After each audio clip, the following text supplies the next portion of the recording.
A Devoted Son by Anita Desai. Read by Manjinder Virk.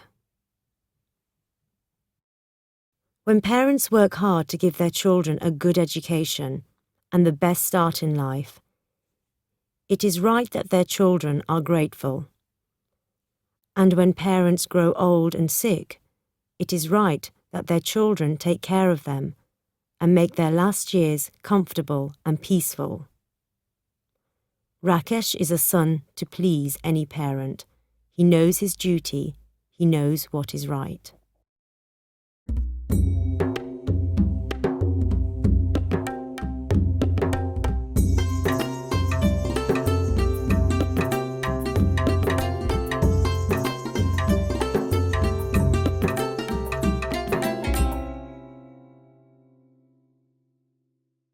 When the results appeared in the morning papers, Rakesh read them, in his pyjamas, at the garden gate. Then he went up the steps to the veranda where his father sat drinking his morning tea, and bowed down to touch his feet. "You did well, son?" his father asked, smiling and reaching for the papers. "At the top of the list, Papa," Rakesh said quietly. "First in the country." The whole house went wild with excitement. The family sang and danced. All day long, visitors came to the small yellow house at the end of the road to congratulate the parents, clap Rakesh on the back, and fill the house and garden with the sounds and colours of a festival.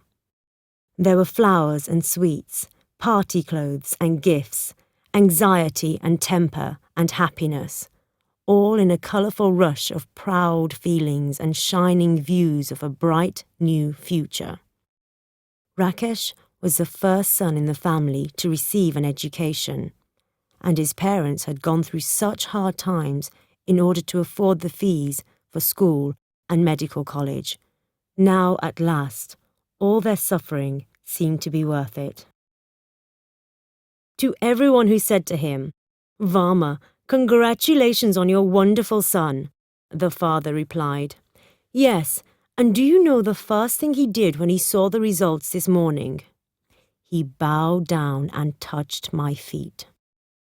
This moved many of the women so much that they raised the ends of their saris and wiped away their tears. Meanwhile, the men reached out for the betel leaves and sweets and shook their heads in wonder at such excellent behaviour. One does not often see such behaviour in sons anymore, they all agreed, a little enviously perhaps. Leaving the house, some of the women said, "At a time like this, you would think they'd serve the very best sweets." And some of the men said, "That old Varma is too proud. He needn't think we've forgotten that he comes from the vegetable market himself. His father used to sell vegetables, and he's never seen the inside of a school."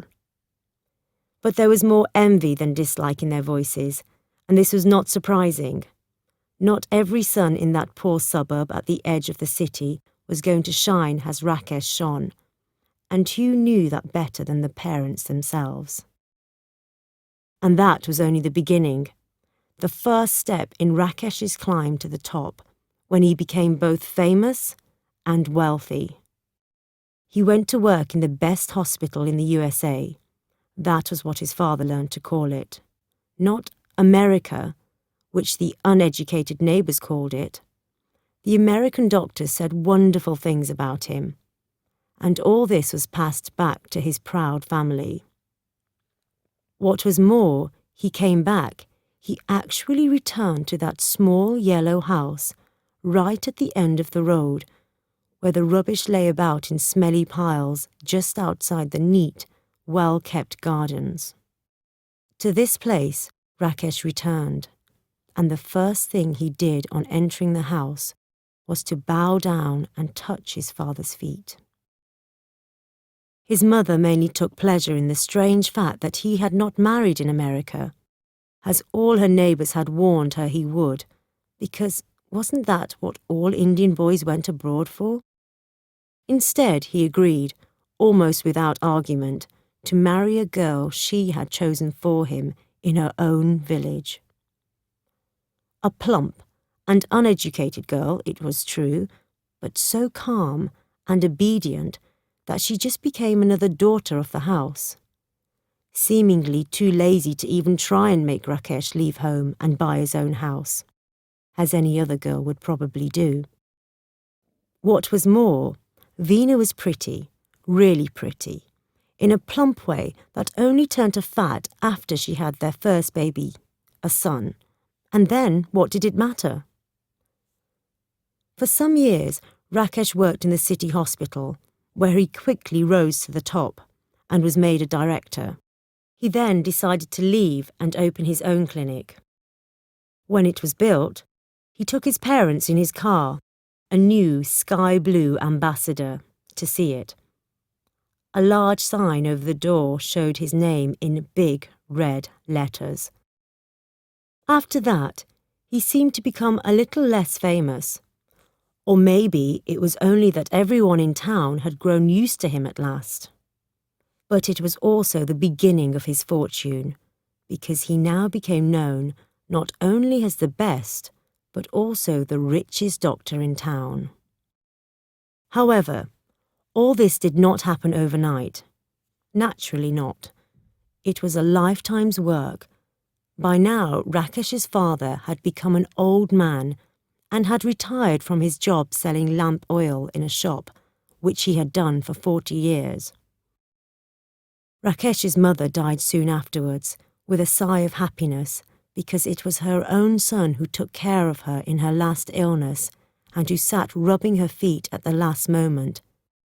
Not many women had had a son like that.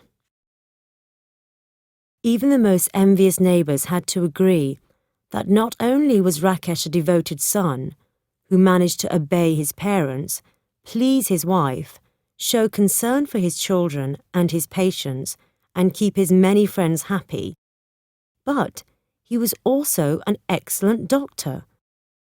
How one man could do all this, a man whose parents had never been to school, no one could understand, but all respected him for his fine qualities. It is a strange fact, however, that success, if it continues too long, begins to shine less brightly. The once proud father no longer took any interest in his famous son's work. After his retirement and the death of his wife, the old man very quickly went to pieces, as they say. He fell ill so often and with such mysterious diseases that even his son no longer knew whether he was ill or just pretending in order to annoy everybody. He sat on his narrow bed for most of the day and developed another annoying habit of stretching out and lying absolutely still, allowing the whole family to think he was dead. And then suddenly sitting up and spitting out a big mouthful of beetle juice at them all. He did this once too often. There had been a big birthday party in the house for the youngest son, and the celebrations had to stop suddenly when Veena discovered, or thought she discovered, that the old man, stretched out on his bed, was dead. The party broke up and the laughter turned to tears, until the old man sat up and Veena received a mouthful of red beetle juice right on the front of her new sari. After that, no one much cared if he sat up on his bed, spitting, or lay down flat, grey as a dead man. Except, of course, for that jewel among jewels, his son, Rakesh. It was Rakesh who brought him his morning tea and sat on the edge of the bed in his pyjamas to discuss, or rather, read out the morning news to his father. It made no difference to him that his father's only reply was to spit.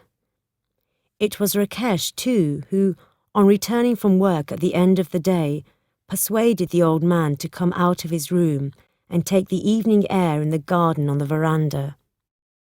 On summer nights he ordered the servants to carry the old man's bed onto the grass, and he himself helped his father down the steps and onto the bed for a night under the stars.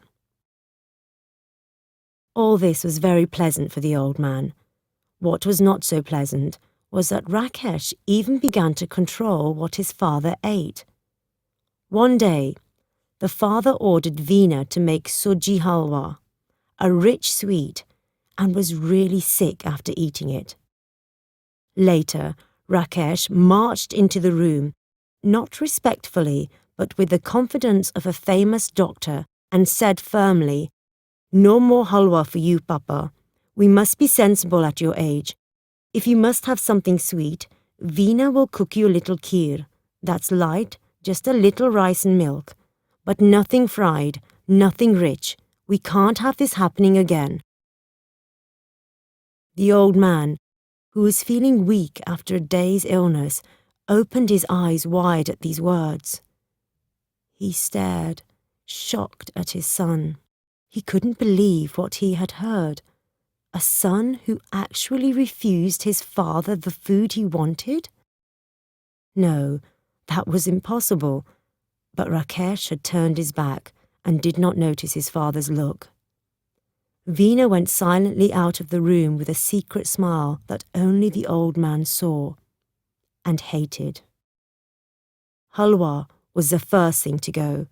Soon, everything fried was forbidden, then everything sweet, and finally, everything. Everything that the old man enjoyed. The meals that arrived for him twice a day were simple, to say the least. Dry bread, boiled vegetables, and if there were a bit of chicken or fish, that was boiled too. If he called for some more, Rakesh used to shake his head sadly, saying, "Now, Papa, we must be careful. We don't want another illness, do we?" The old man bribed his grandson to buy him sweets in the market. But Rakesh found out and was violently angry with him. The old man sighed and lay down in his dead body position, but that worried no one any longer. There was only one pleasure left to the old man now. His son's early morning visits and readings from the newspaper could no longer be called that. His visits from neighbours. Old Bhatia, from next door, sometimes came to see him. If Rakesh were at home, he used to help his father into the garden and leave the two old men under the tree, chewing betel leaves and discussing their illnesses enthusiastically. "At least you have a doctor in the house to look after you," sighed Bhatia one day. "Look after me?" cried Varma, his voice breaking with anger. He does not even give me enough to eat." "What?" said Bhatia. "Doesn't give you enough to eat? Your own son?" "My own son. If I ask him for one more piece of bread, he says, 'No, Papa.